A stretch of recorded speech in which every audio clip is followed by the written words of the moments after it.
La institucionalización de la historia de la filosofía en España. Gustavo Bueno Sánchez. Las vidas de los filósofos más ilustres del escritor griego del siglo III Diógenes Laercio inspiraron un milenio después la vida y las costumbres de los viejos filósofos, de Gualterio Burley, clérigo inglés del siglo XIV, obra que pronto corrió traducida al español en distintos manuscritos. Pedro Sánchez, en 1590, desde Toledo, ya une la historia con la filosofía en su valiosa Historia moral y filosófica, en que se tratan las vidas de 12 filósofos. Pero el rótulo Historia de la filosofía no fue acuñado hasta mediado el siglo XVII, y lo hizo, en inglés, el literario Thomas Stanley, cuando tituló así una recopilación de vidas y opiniones de filósofos de todas las sectas, obra que fue traducida al latín a principios del siglo XVIII. El benedictino padre Feijóo fue el primero en utilizar en 1730 y en español el rótulo Historia de la filosofía, al mencionar la obra de Stanley. 30 años después, el jesuita Andrés Marcos Burriel ya andaba preparando una historia de la filosofía en España. En pocas décadas la historia de la filosofía se fue consolidando como nueva disciplina independiente por Inglaterra, Alemania y Francia.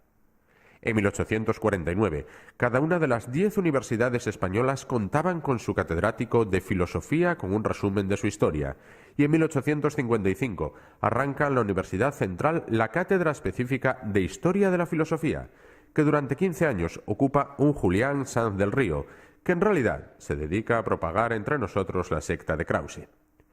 Su sucesor, Francisco de Paula Canalejas, escribe poco más que el programa de la asignatura y menos aún José Campillo, único catedrático de Historia de la Filosofía en España cuando comienza el siglo XX. Poco produjo tal cátedra universitaria durante su primer medio siglo de existencia.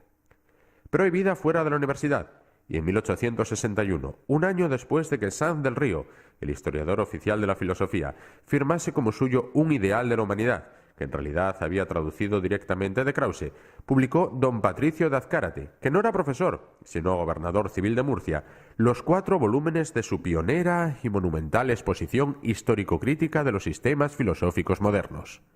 Y 15 años después, mientras el joven Armando Palacio Valdés desvelaba prudentemente que el libro de Canalejas, único catedrático de Historia de la Filosofía, titulado Doctrinas religiosas del racionalismo contemporáneo, estaba plagiado de otro que había escrito un pastor luterano francés, el dominico Ceferino González, obispo de Córdoba, preparaba su famosa Historia de la Filosofía, la primera gran exposición católica del género, que se mantenía en el horizonte filosófico, con pretensiones sistemáticas y críticas, en plena restauración del tomismo.